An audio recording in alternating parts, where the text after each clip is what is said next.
झिलमिल में बाइक सवार युवक को ट्रक ने मारी टक्कर, मौके पर हुई युवक की मौत, पूछताछ के बाद ड्राइवर रिहा।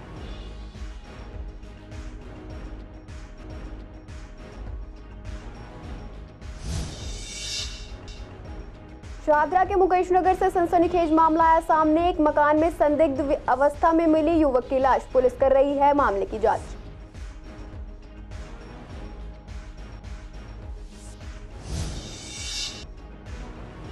हत्या के प्रयास का सनसनीखेज मामला सुलझा, दयालपुर पुलिस ने 2 आरोपियों को किया गिरफ्तार, देसी पिस्तौल और स्कूटी बरामद।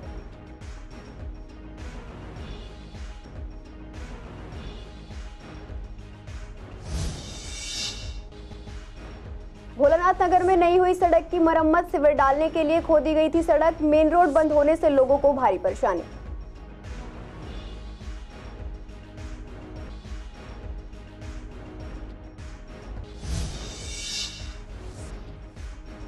राशन कार्ड में नहीं बढ़ाए जा रहे नाम न बढ़ने से बड़े परिवारों में हो रही है परेशानी, लोगों को मार्केट से भी खरीदना पड़ता है राशन।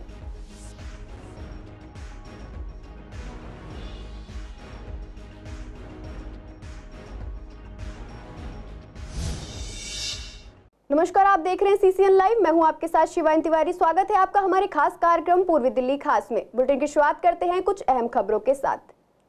सड़क हादसों में होने वाली घटनाओं पर 1000 नियम लागू होने के बाद भी इन हादसों पर रोक नहीं लग सकी है। बता दें, ताजा मामला झिलमिल का है, जहां हाल ही में एक बाइक सवार युवक को एक ट्रक ने टक्कर मार दी, जिसकी मौके पर ही मौत हो गई। दरअसल मृतक ने हाल ही में प्रीतमपुरा के लेंसकार्ट कंपनी में ज्वाइनिंग की थी और कल रोज की तरह मृतक ऑफिस जा रहा था। तभी तेज रफ्तार से आते हुए एक ट्रक ने पीछे से युवक को टक्कर मार दी, जिससे मौके पर हुई इसको मौत हो गई। घटना की सूचना किसी अनजान व्यक्ति ने परिवार और पुलिस को दी, जिसके बाद युवक को जीटीबी अस्पताल लाया गया। इस पूरी घटना पर मृतक के पिता ने बताया कि इस घटना के 2 महीने पहले ही उनके बेटे की शादी हुई थी और हाल ही में उसने लेंसकार्ट कंपनी में नई ज्वाइनिंग की थी। फिलहाल पुलिस ने ट्रक ड्राइवर को गिरफ्त में लेकर पूछताछ के बाद उसे रिहा कर दिया। परिजनों का कहना है कि मामले पर पुलिस को कड़ी कार्रवाई करनी चाहिए। निशांत कुमार, लगभग 25 साल। शादी हो चुकी थी उनकी? शादी 2 महीना पहले हुई थी। अच्छा, अभी 2 महीना पूरा नहीं हो पाया ना, 2 मई को 10 मई को हुई थी। क्या हादसा हुआ? कहाँ की बात है? ये हम तो डिस्ट्रिक्ट मैनपुरी के रहने वाले हैं। लला के साथ में हादसा ये उसे गाड़ी से हुआ, 4 पहिया वाली गाड़ी से। ठीक है। हाँ, और कहाँ से कहाँ जा रहे थे और किस पर थे? ये लेंसकार्ट में ड्यूटी कर रहे थे। अच्छा। अभी 1 महीना हुआ था उनको, लेंसकार्ट कंपनी में मैनेजर की पोस्ट पे थे। बेटा पहली महीने की पेमेंट भी नहीं ले पाए। हाँ, उनका एक्सीडेंट ऑन स्पॉट। किस जगह पे हुआ है? हाँ, झिलमिल मेट्रो स्टेशन के लगभग पास में ही हुआ था। गाड़ी सवार ने पीछे से हिट करा था उनको या फिर कैसे? मतलब तेज सामने से गाड़ी आ रही? ये पीछे से मारा है बेटे मेरे, ऐसे मतलब किसी ऐसे गिरे हैं तो हेड उनका बिल्कुल जो है हो गया डैमेज। बात है, आपको पता कब चला इस बारे में? हमें तो हमारे बेटे ने बताया था, फ़ोन पर गांव में थे हम लोग। हाँ, हमारे बेटे के फ़ोन पर फ़ोन गया था, उस बेटे के दोस्त ने हमें बताया आकर के कि तुम्हारे बच्चे का एक्सीडेंट हो गया। उसके बाद आप वो लोग फिर हम लोग तो यहाँ पे आए, लेकिन वो यहाँ के जो शासन प्रशासन उन्होंने जो है यहाँ पर लेके आए। जॉब उनकी नहीं थी अभी। कितना टाइम हो गया? 1 महीना। कहाँ पे कर रहे थे जॉब? लेंसकार्ट प्रीतमपुरा तो भाष विहार की तरफ। यह हादसा हुआ 12 बजे के करीब। किसी अजनबी ने मुझे कॉल किया था, उन्होंने बताया कि ऐसे ऐसे बात है। मुझे समझ में नहीं आया, फिर मैंने अपने स्टाफ को बताया, एड्रेस वगैरह पूछा, तब स्टाफ ने मुझे यहाँ पे पुलिस स्टेशन छोड़ा। तब जाके पुलिस स्टेशन? जीटीबी। हाँ, तब जाके यहाँ पे देखा, मुझे किसी ने नहीं बताया था कि ऑन द स्पॉट डेथ हो गई, लेकिन स्टाफ में सबको पता थी। फिर मैंने उसी से पूछा, तब मुझे जाके पता चली कि ऐसे ऐसे बात हो गई। क्या होना चाहिए, घर तो लूट ही गया, और क्या करें, क्या कह सकते हैं। मेरे परिवार में मैं, मम्मी, पापा। उनका नाम निशांत कुमार है और हादसा इनका झिलमिल मेट्रो स्टेशन के पास हुआ है। ये कल दोपहर लगभग 11 बजे के आसपास। तो ऑफिस से कितने बजे आ जाते हैं नॉर्मली? लगभग 9 बजे के आसपास आ जाते हैं ये लोग, 9-10 बजे के आसपास। बाकी का ये सुबह ड्यूटी जाते टाइम हुआ है। ये मतलब चल रहा है पीछे से, और पीछे जो ट्रक ड्राइवर था उसने पीछे से टक्कर मारी। जैसे ही वो गिरा उसके सर से टायर उतरा है, जिसमें ड्राइवर के पास ना ही लाइसेंस है, ना ही गाड़ी का इंश्योरेंस है, ना कुछ भी नहीं है उसके पास। अब क्या हुआ है, कैसे हुआ है, हम चाहते हैं कि ये जो है ड्राइवर पकड़ लिया गया है, बाकी का अभी जा चुका है। अच्छा, उसको बेल हो चुकी है। हाँ, वो जा चुका है, लेकिन जो ट्रक मालिक था उसके ऊपर भी कार्रवाई होनी चाहिए कि उसने अपने किस अथॉरिटी पे उसको दे दिया ट्रक जिसके पास लाइसेंस ना हो। पूर्वी दिल्ली के शहादरा जिले से एक सनसनीखेज मामला सामने आया है, जहां एक मकान में अनुज कुमार नाम के व्यक्ति की संदिग्ध अवस्था में लाश मिली है। बता दें, ये मामला शहादरा जिले के मुकेश नगर गली नंबर 5 का है, जहां मृतक किराए पर रहता था। मकान में मृतक की संदिग्ध अवस्था में शव मिलने से इलाके में सनसनी फैल गई। इस गंभीर मामले पर जब सीसीएन संवाददाता ने पड़ोसी से बात की तो उन्होंने बताया कि 24 घंटे से ज्यादा गेट बंद होने की वजह से हमने पुलिस को 10:25 पर कॉल की, जिसके बाद पुलिस और दमकल विभाग ने साथ मिलकर गेट खोला और फिर मकान में से शव को बाहर निकाला। उन्होंने बताया कि मृतक इलेक्ट्रिक स्पीकर बनाने का काम करता था और यहाँ अकेला रहता था, जिसके बाद पुलिस ने शव को जीटीबी हॉस्पिटल में पोस्टमार्टम के लिए भेज दिया है। फिलहाल मौत के कारण स्पष्ट नहीं हुए और पुलिस आगे की जांच में जुटी हुई है। 2-3 दिन पहले इस बंदे को सिर में चोट लगी थी। 2-3 दिन पहले सिर में चोट लगी थी, तो पट्टी वट्टी बांध के ये अपने आगे थे कमरे पे, तो और ये इलेक्ट्रॉनिक का बंदा काम करता है। तो हुआ ऐसा कि हम तो सुबह काम पे निकल जाते हैं, हम इसके बराबर में रहते हैं, बराबर में ही मेरा कमरा है, तो हम सुबह काम पे निकल जाते हैं 7 बजे, शाम को 7-8 बजे के करीब आते हैं। तो फिर जब मैं सुबह काम पे आज निकल गया तो फिर मुझे मेरे मकान मालिक ने, लैंडलॉर्ड ने मुझे फ़ोन किया कि ऐसी सी बात है कि बगल वाला कमरा खुल नहीं रहा है, ये इस बंदे का नाम अनुज गुप्ता है। तो बंदे ने मुझे फ़ोन किया, किसने, मकान मालिक ने फ़ोन किया कि ये बंदे कमरा खुल नहीं रहा है, तो आप जो है आओ यहाँ पे। बंदा तो मतलब ये काम नहीं कर रहा है इस टाइम, चोट लगने के बाद से, तो ये कमरे घर पे ही है, तो इसकी कुंडी अंदर से बंदी रहती थी। तो सब लोग जाना कि सोया रहता है, ये काम नहीं कर रहा है, घर बैठा हुआ आराम से आराम कर रहा होगा अपना ये। लेकिन आज सुबह जब मैं काम पे निकला तो अंदर से ये बंद था, और जब मैं कल शाम को काम पर से आया था 8 बजे, तभी कुंडी बंद थी। उत्तर पूर्वी दिल्ली थाना दयालपुर पुलिस टीम ने हत्या के प्रयास का सनसनीखेज मामला सुलझाते हुए 2 आरोपियों को गिरफ्तार किया है। उनके कब्जे से एक देसी पिस्तौल और एक स्कूटी बरामद की है। गिरफ्तार आरोपी की पहचान भोजपुरी निवासी बबलू उर्फ अली हुसैन और कमरुल हसन के रूप में हुई है। डीसीपी ने बताया कि 2 जुलाई को थाना दयालपुर में फायरिंग की घटना के संबंध में एक पीसीआर कॉल प्राप्त हुई। पुलिस टीम मौके पर पहुंची और पाया कि गोली लगने से एक महिला घायल हो गई है। उसके परिवार के सदस्य जीटीबी अस्पताल ले गए।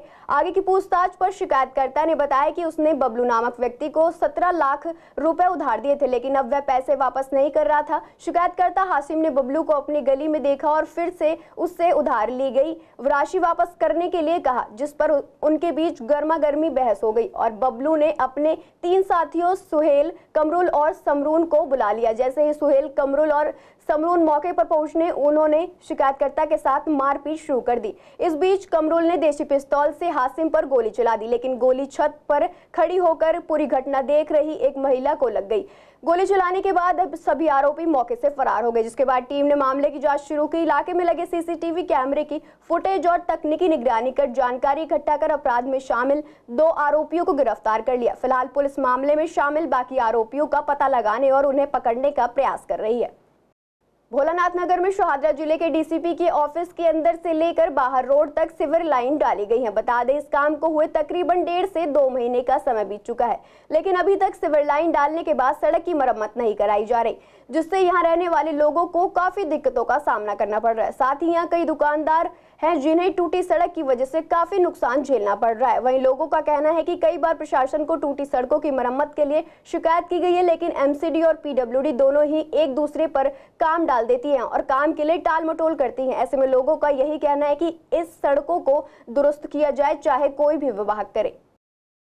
इसकी सीवर लाइन डली थी इसकी, अभी कहाँ किया, अभी तो सारी ऐसी पड़ी है। इसको कम से कम 1.5 महीना हो गया। काम तो आज तो बिल्कुल ही बंद है, कभी चल जाता है कभी नहीं चलता, ऐसे ही है। हाँ, काम तो काफ़ी हो रहा है। अभी तो सारी ये रोड बननी है, काफ़ी परेशानी हो रही है इससे। तो धूल मिट्टी दुनिया भर की उड़ती रहती है, धूल मिट्टी उड़ती रहती है दुनिया भर की।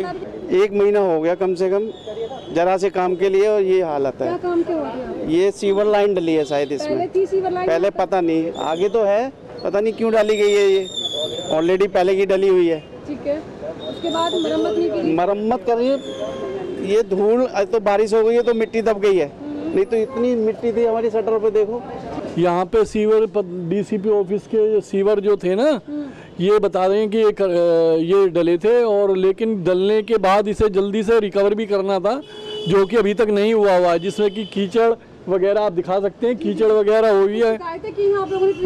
मैंने करी है, शिकायत भी करी, पहले भी इंटरव्यू हुआ था हमारा, लेकिन उसका फ़र्क तो पड़ा। लेकिन ये अभी तक इन्हें जल्दी से कहा जाए, प्रशासन के को शिकायत करी जाए कि जल्दी से सड़क तैयार करें। काम धीमी गति से हो रहा है? काम बहुत धीमी गति से हो रहा है अभी भी, मतलब काम चल रहा है? हाँ, काम चल रहा है, लेकिन बहुत धीमी गति से है। सड़कों पर काम करने के बाद उनको अधूरा और खुले में यूं ही छोड़ देना लोगों के लिए समस्याओं का कारण बनता है। हाल ही में शादरा की सड़क को भी बनाया गया, लेकिन उसके बाद यहाँ पर जो है सड़क को ऐसे ही खुले में छोड़ दिया गया। फिलहाल मैं मौजूद हूँ शालीमार पार्क के इस यहाँ सड़क पर, जहाँ पर आप देख सकते हैं कि सड़क की जो हालत है बेहद ख़राब है। सड़क पर सीवर की लाइन डालने का काम किया गया था, उसके बाद सड़क को ऐसे ही छोड़ दिया गया। इस पर कोई भी रिपेयरिंग नहीं की गई, मरम्मत नहीं की गई। हालांकि जो कच्ची मिट्टी थी उसको डालकर यहाँ पर भर दिया गया है। सामने ही डीसीपी ऑफिस है, लेकिन उसके बावजूद भी जो है कोई कार्रवाई नहीं हो पा रही है। साथ ही जो यहाँ पे लोग हैं निकलने वाले, साथ ही गाड़ियाँ भी निकलती हैं, उनको काफ़ी दिक्कतें हो रही हैं। हादसे लगातार हो रहे हैं। जैसे में बरसात होती कभी कभी नज़र आती है, उसके बाद जो मिट्टी है यहाँ पर कीचड़ रूप में बदल जाती है और लोगों को काफ़ी दिक्कतें होती हैं। गाड़ियाँ काफ़ी पलट जाती हैं। यहाँ पर काफ़ी सारे दुकानदार यहाँ पर जिनका जो काम काफ़ी इफेक्ट हो रहा है। साथ ही यहाँ पर गिफ्ट शॉप है, आगे काफ़ी सारी दुकानें हैं जहाँ पे उनके जो दुकानदारी उस पर काफ़ी असर पड़ रहा है। लोगों का यही मानना है कि तकरीबन 2-2.5 महीने हो चुके हैं, लेकिन अभी तक इस सड़क की मरम्मत नहीं की गई है। सड़क को जल्द से जल्द बनाना चाहिए, क्योंकि काफ़ी चलता हुआ ये रोड है। काफ़ी गाड़ी यहाँ से निकलती है, पुलिस की गाड़ियाँ भी यहाँ से निकलती हैं और आम पब्लिक की गाड़ियाँ भी निकलती हैं। इसलिए सड़क को जिसके भी भाग में भी आती, चाहे PWD हो या फिर MCD हो, दोनों को ही अपने अपने स्तर पर इस सड़क को बनाना चाहिए, जिससे कि आम जनता को कोई भी परेशानी ना हो। कैमरा पर्सन ललित कुमार के साथ सोनिया शर्मा, CCN। सरकारी राशन की दुकानों से गरीबों को मुफ्त राशन दिया जाता है, लेकिन पिछले काफी समय से राशन कार्डों में नए नाम जोड़ने का काम ठप पड़ा है। नए राशन कार्ड तो बन ही नहीं रहे हैं। अगर किसी के घर में नए सदस्य जुड़ गए हैं तो उनके नाम नहीं जोड़े जा रहे हैं। सरकार प्रत्येक व्यक्ति के आधार पर 3 किलो गेहूं और 2 किलो चावल देती है। यह मात्रा उस स्थिति में बहुत कम हो जाती है जब परिवार के सदस्य बढ़ गए हों। उन लोगों के लिए राशन की मात्रा कम पड़ जाती है। ऐसे में जब CCN संवाददाता सोनिया शर्मा ने राशन लेने आए लोगों से बात की तो उन्होंने बताया कि सरकार या तो नए नाम जोड़ना शुरू करे या फिर राशन की मात्रा बढ़ाए, क्योंकि जिनके परिवार बढ़ गए हैं उन्हें राशन कम पड़ता है। वहीं राशन विक्रेता का कहना है कि लोगों को जितना राशन मिल रहा है उतना काफी है। सरकार के पास वैसे ही राशन की कमी है, जिसकी वजह से सरकार राशन कार्ड में नए नाम नहीं जोड़ रही है, ना ही KYC कर रही है। और राशन कार्ड बनाने तो काफी समय से बंद है, जिससे लोग समस्या का सामना कर रहे हैं। यहाँ पे तो हो गए 10 साल हो गए कि 10 साल। हाँ, राशन में 1 किलो चावल दे, एक बंदे पे 1 किलो चावल देते हैं और 4 किलो गेहूँ देते हैं। कम है उसमें क्या, एक बंदे एक किलो चावल ही खा पाएगा महीना में, या 4 किलो गेहूँ खाएगा। आधे महीना ऐसा खाते, आधे महीना मोल ले आते हैं। कार्ड बने हुए हैं दिल्ली वाले, इनके सबके कार्ड, वो कार्ड से तो लेंगे। एक आदमी पे 10 किलो राशन मिलना चाहिए। 1 किलो चावल मिलता है, 4 किलो गेहूँ मिलता है। 4 किलो गेहूँ में 1 किलो गेहूँ खराब निकलता है, 3 किलो गेहूँ साफ मिलता है। ठीक है जी, इसलिए राशन को बढ़ाना चाहिए। शुरुआत से इतना मिलता है? शुरुआत से इतना ही मिल रहा, शुरुआत से। लॉकडाउन में बढ़ गया था, अभी फिर वही हो गया। गेहूं और चावल मिलता है, 1 किलो चावल, 3 किलो 4 किलो गेहूं मिलता है। उसमें क्या होगा, एक आदमी का गुजारा कम से कम 10 किलो तो होना चाहिए कम से। नहीं जी, चीनी वीनी नहीं मिलती है, खाली गेहूं और चावल मिलता है बस। लेना चाहे चीनी तो वो नहीं, वो बदल के पैसे लगने के बाद देते हैं। 2022 में अप्लाई किया, अभी तक राशन कार्ड नहीं बना है हम लोग का। क्या कहते हैं वहाँ पे जाते हैं तो 2023 में बनेगा, यही कहते हैं। डॉक्यूमेंट वगैरह सब लगा रखे हैं, हर एक चीज़ दे रखे हैं यहाँ। तो अभी राशन जो कैसे लेते हो आप लोग, खरीद के खाते हो राशन? खरीद के खाते हैं। बेचारे लोकल आदमी तो धक्के खा रहे हैं, और जो जैसे किराएदार वगैरह है और जो मकान मालिक के फ्री का राशन खा रहे हैं, जिनका 80-90 हज़ार रुपये किराया आ रहा है, 1-1.5 लाख रुपये किराया आ रहा है। बहुत आदमी है कड़कड़ूमा के अंदर। कहने का मतलब राशन जिनको जनरली मिलना चाहिए राशन उन्हें नहीं मिल रहा, बस यही। गेहूँ चावल मिल रहा है, 3 किलो गेहूँ, 2 किलो चावल। 3 किलो गेहूँ, अच्छा ठीक है। लेकिन लोग तो कह रहे 4 किलो मिल रहा है। वो तो चॉइस होती है उनकी, जो ज़्यादा यहाँ पे ज़्यादातर जो गेहूँ खाने वाले है ना, चावल कम खाने वाले, तो जो जैसे कहता है वैसे की तरफ से आ रहा है वो 3 किलो, 3-2 है। तो क्या कहते हैं लोग, भरपाई हो पाती है पूरी या फिर उनको लगता है कमी है कहीं ना कहीं? अब देखो जी, ये तो लोगों को तो कितना ही दे लो, तो कम तो पड़ेगा ही। तो कभी ऐसे कुछ आगे आपने भेजी है सिफारिश की, मतलब ज्यादा बढ़ाई जाए, ऐसा कुछ कहा गया है या नहीं? नहीं, हमारे सिफारिश भेजने से कुछ नहीं है, तो सेंट्रल गवर्नमेंट की स्कीम है, वहीं से ही एलोकेशन बनती है, वहीं से ही होता है। राशन प्रति आदमी 3 किलो गेहूं और 2 किलो चावल मिल रहा है। नहीं, 3 किलो गेहूं 2 किलो चावल। टोटल मतलब 5 kilo ration? 5 kilo total 5 kilo ration. हाँ, 5 किलो लगभग पर्याप्त है। कुछ लोग तो बेचते भी, इसमें से भी बेचते हैं जाके। डबल मिलता था जब तो बेचते थे। ठीक है, अभी वैसे काफी लोग हैं जो मतलब बेच देते हैं राशन? नहीं, पूरा उनका लगभग पूरा पड़ जाता है। कुछ लोग बेचते हैं, कुछ लोग ऐसे भी जो बाहर से खरीदते हैं। बाहर से खरीदते, हाँ, जिनकी खपत ज्यादा है उन वो बाहर से खरीदते हैं। तो डिमांड दिल्ली सरकार ने डिमांड की थी केंद्र सरकार से, केंद्र सरकार ने उस डिमांड को पूरा नहीं किया, एलोकेशन बढ़ा के नहीं दी। अब कार्ड अगर बढ़ेंगे या नाम चढ़ेगा तो उसका राशन आएगा कहाँ से? कमी है सरकार के पास राशन कम है, इसीलिए न तो वो इसमें 1-2 किलो बढ़ा सकती है, न वो नाम चढ़ पा रहे हैं, न नए कार्ड बन पा रहे हैं। शाहदरा जिले के थाना गीता कॉलोनी पुलिस ने 2 ऑटो लिफ्टर को गिरफ्तार किया। बता दें, कांस्टेबल अंकुर के साथ महेंद्र इलाके में गश्त पर थे। इस दौरान टीम पुस्ता रोड गीता कॉलोनी के पास पहुंची तो 2 व्यक्ति बिना नंबर प्लेट की स्कूटी पर पुस्ता रोड पर घूम रहे थे। पुलिस टीम को देख दोनों भागने की कोशिश करने लगे, जिन्हें पुलिस ने संदेह होने पर पकड़ लिया, जिनकी पहचान सुशील और संदीप के तौर पर हुई है। फिलहाल पुलिस ने उनके कब्जे से चोरी की स्कूटी भी बरामद की है। लगातार पूछताछ के दौरान आरोपियों ने बताया कि चोरी की स्कूटी उन्होंने कुछ दिन पहले होंडा शोरूम पड़पड़गंज दिल्ली के सामने से चोरी की थी और आज वे एक और चोरी करने की फिराक में घूम रहे थे। प्रशासन राहगीरों के लिए रास्तों पर शौचालय की सुविधा बढ़ा रही है, जिससे आम जनता की समस्या का सामना ना करना पड़े। इसके लिए कई जगहों पर निगम द्वारा शौचालय बनाए गए हैं। हालांकि आज भी इन कई जगह शौचालयों की काफी कमी नजर आई है। हाल ही में जब हमने दिलशाद गार्डन के शौचालयों का जायजा लिया तो हालत बेहद खराब नजर आई। इन शौचालयों के गेट गायब थे और गंदगी का अंबार फैला हुआ था। साथ ही इसके सभी टॉयलेट सीट्स टूटे हुए थे, जिन्हें कोई व्यक्ति इस्तेमाल नहीं कर सकता है। साथ ही यहाँ रिपेयरिंग का साइन तो लिखा हुआ है, लेकिन यहाँ कोई मरम्मत का काम नहीं चल रहा है। निगम द्वारा कई जगह पे शौचालय बनाए जाते हैं, जिससे कि आम जनता को और राहगीरों को राहत मिल सके, जिससे कि कभी भी अगर ज़रूरत हो तो इन शौचालयों का इस्तेमाल लोग कर सकें। फिलहाल मैं मौजूद हूँ जीटीबी हॉस्पिटल के सामने बनी इस शौचालय में, जहाँ पर आप देख सकते हैं कि स्थिति इस शौचालय की बेहद ख़राब है। यहाँ पर आप देख सकते हैं कि जिस तरीके से बोर्ड लगाया गया है पूर्व दिल्ली नगर निगम का, यानी कि शौचालय काफ़ी पुराना है। साथ ही यहाँ पर लिखा गया है not in use under repair. एक बात सच है कि यहाँ पर नॉट इन यूज़ यानी कि शौचालय जो है इस समय इस्तेमाल में नहीं लिया जा सकता, लेकिन इसकी जो लिखा है कि अंडर रिपेयर, यहाँ पे कोई मरम्मत का कार्य नहीं चल रहा है, लेकिन हालत जो है इस शौचालय की बेहद ख़राब है। आप देख सकते हैं किस तरीके से यहाँ गंदगी फैली हुई है, बदबू बहुत ज़्यादा, यहाँ पर खड़ा रहना बेहद मुश्किल है। साथ ही जो सीट है वो पूरी टूटी हुई है, गेट पूरे उखाड़ दिए गए हैं। आप देख सकते हैं अंदर के जो गेट हैं वो भी टूटे हुए हैं और बाहर भी कोई गेट यहाँ पर लगा होगा वो भी टूटा हुआ है। साथ ही अंदर बेतहाशा गंदगी है, जिसकी वजह से कोई भी इसको इस्तेमाल नहीं कर सकता, क्योंकि पूरा जो शौचालय बेहद जर्जर हालत में है। साथ ही यहाँ पे दिखाना चाहूँगी आपको बिजली का बोर्ड भी है। अगर कोई भी व्यक्ति इसको इस्तेमाल करता है या बाहर की तरफ इस्तेमाल करता है तो कहीं ना कहीं हादसा होने का कारण बन सकता है। साथ ही यहाँ पर तारे भी किस तरीके से हैं और हालत जो है बहुत ज़्यादा जर्जर है। साथ ही इसका कवर भी नहीं है। ये जो बॉक्स यहाँ पे लगाया गया है ओपन में ये बॉक्स लगा हुआ है, तारे पूरे में फैली हुई हैं, जिससे कभी भी कोई बड़ा हादसा हो सकता है। साथ ही सबसे ज़रूरी बात है कि शौचालय का निर्माण किया गया था, लेकिन इसका इस्तेमाल आम पब्लिक नहीं कर पाई है। पहले भी हमने कई बार देखा है तो उसके गेट अधिकतर बंद रहते थे, लेकिन अब जो स्थिति है वो बेहद ख़राब है। यहाँ पर अब हालत ऐसे हो गए हैं किसी को इस्तेमाल किया ही नहीं जा सकता, कोई यहाँ पर खड़ा भी नहीं हो सकता, इतनी जर्जर हालत में। कहना सिर्फ यही है, सवाल सिर्फ यही है कि अगर निगम द्वारा अच्छी लागत के साथ में, एक बड़ी कीमत के साथ में इस तरह के शौचालय जब निर्माण किए जाते हैं तो उनका रखरखाव, उनकी मेंटेनेंस क्यों नहीं की जाती है, जो इसके बाद हालत होती है जिसको लोग इस्तेमाल नहीं कर सकते हैं और ये स्थिति लोगों को बेहद ज़्यादा परेशान करती है। कैमरा पर्सन ललित कुमार के साथ सौम्या शर्मा, CCN।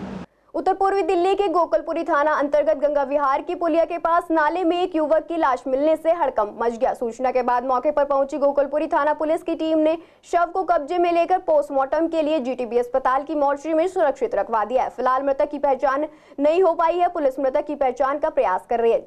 जिले के पुलिस अधिकारियों ने बताया कि शनिवार सुबह राहगीरों ने गंगा विहार की पुलिया के पास नाले में युवक का शव होने की सूचना दी। सूचना मिलते ही गोकुलपुर थाना पुलिस की टीम मौके पर पहुंची और शव को बाहर निकाला गया। फिलहाल शव की तलाशी में ऐसा कुछ भी बरामद नहीं हुआ है जिससे उसकी पहचान हो सके। स्थानीय लोगों का कहना है कि इलाके में आए दिन अज्ञात शव मिलते रहते हैं और लोगों की मांग के बावजूद सरकार ने नालों को ढकने की कोई व्यवस्था नहीं की है। ये जोहरीपुर लगता है। क्या मामला हुआ है? यहाँ पे किसी का लाश निकली है शायद से, मुझे भी इतनी जानकारी नहीं है, पर यहाँ तो बिल्कुल सेफ नहीं रहा है। अभी 2-3 महीने पहले की बात है, एक बुजुर्ग आदमी की भी लाश निकली थी यहाँ से, उधर से। यहाँ तो लाश निकलती रहती है। तो नाले में पता नहीं क्या चलना चाहिए, सरकार को करना चाहिए, नाला ढके वके, पुलिस भी नहीं रहती यहाँ पे। कांग्रेस को हराकर दिल्ली की सत्ता में आई आम आदमी पार्टी ने भले लोकसभा चुनाव के मद्देनजर दिल्ली सहित कुछ राज्यों से हाथ मिलाते हुए साथ लड़ने का फैसला किया था। बता दें, अब लोकसभा के बाद आगामी विधानसभा चुनावों में कांग्रेस और आप साथ नहीं दिखेंगे। इस पर कुलदीप कुमार ने बताया कि लोकसभा चुनाव के लिए गठबंधन हुआ था, संविधान को बचाने के लिए कांग्रेस और हम एक साथ लड़े थे। विधानसभा चुनाव अलग है। हमारे नेता गोपाल राय पहले ही कह चुके हैं कि हम विधानसभा चुनाव अलग लड़ेंगे। वहीं दीपक संगला ने कहा, अगले साल दिल्ली विधानसभा की चुनाव है, हम 2 बार से लगातार जीत रहे हैं और इस बार भी हम भारी बहुमत से जीतेंगे। इसी को लेकर कांग्रेस नेता डॉक्टर नरेंद्र नाथ ने कहा कि कांग्रेस ने आम आदमी पार्टी के साथ मिलकर चुनाव लड़ा था और चुनाव खत्म होते ही गठबंधन को तोड़ दिया गया और दिल्ली विधानसभा चुनाव में हम अलग लड़ेंगे और जीतेंगे भी। देखिए, लोकसभा चुनाव में आम आदमी पार्टी इस देश के संविधान को, लोकतंत्र को बचाने के लिए हम साथ मिलकर लड़े थे। दिल्ली विधानसभा का चुनाव बहुत अलग है और दिल्ली विधानसभा का चुनाव आदरणीय हमारे प्रतिनिधि गोपाल राय जी कह चुके हैं कि दिल्ली विधानसभा के चुनाव में आम आदमी पार्टी अलग होकर चुनाव लड़ेगी, कांग्रेस अलग होकर चुनाव लड़ेगी। तो ये चुनाव हम अलग होकर लड़ेंगे दिल्ली विधानसभा के अंदर। हर चुनाव का अलग वो होता है, दिल्ली का चुनाव अलग होता है, लोकसभा चुनाव अलग है, निगम का चुनाव अलग है। गठबंधन देश के चुनाव के लिए हुआ था, लोकसभा के लिए हुआ था। दिल्ली विधानसभा के अंदर हम लोग हैं, हमारी सबसे 62 सीटें दिल्ली में हमारे पास हैं, तो निश्चित रूप से हम अलग ही चुनाव लड़ेंगे दिल्ली के अंदर। दिल्ली में अगले साल चुनाव है और जैसे ही हम 2 बार से लगातार दिल्ली में पूर्ण बहुमत से जीत रहे हैं, इस बार भी अरविंद केजरीवाल जी के नेतृत्व में पूरे बहुमत से दिल्ली आम आदमी पार्टी जीतने जा रही है और दिल्ली में सरकार बनाने जा रही है। हाँ, इस बार अभी चर्चाएं चालू हैं, देखते हैं महाराष्ट्र में क्या होगा। महाराष्ट्र के समीकरण बड़े अच्छे हैं, जो इंडिया गठबंधन है वो बहुत मजबूत है। महाराष्ट्र में बहुत सीटें लोकसभा में जीता है, मेजोरिटी सीट लोकसभा में जीता है और विधानसभा में भी इस बार मेजोरिटी जीत के गठबंधन सरकार बना। दिल्ली की 4 सीटों पे झाड़ू का निशान था, 3 सीटों पे हाथ का निशान था। तो गठबंधन का धर्म तो कांग्रेस ने तो निभाया, इन्होंने तो उस गठबंधन के चुनाव में भी नहीं निभाया। और सबसे बड़ी बात है, चुनाव खत्म होने के बाद इन्हीं के प्रेसिडेंट गोपाल राय ने कहा था गठबंधन समाप्त, तो हमें क्यों दोष दे रहे भाई। गठबंधन का मतलब ये था कि एक ही कैंडिडेट खड़ा होगा दोनों पार्टी का, चाहे आम आदमी का हो चाहे कांग्रेस का हो। गठबंधन हो गया, खड़े हो गए सब लोग, लेकिन गठबंधन का धर्म आम आदमी पार्टी के नेताओं ने निभाया नहीं, कांग्रेस ने तो निभाया। हमने तो इनको वोट, पहली बार जिंदगी में मैं कह सकता हूँ कि मैंने झाड़ू को वोट दिया। फिलहाल के लिए बुलेटिन में इतना ही। ऐसी तमाम अपडेट्स के लिए बने रहिए सीसीएन लाइव के साथ।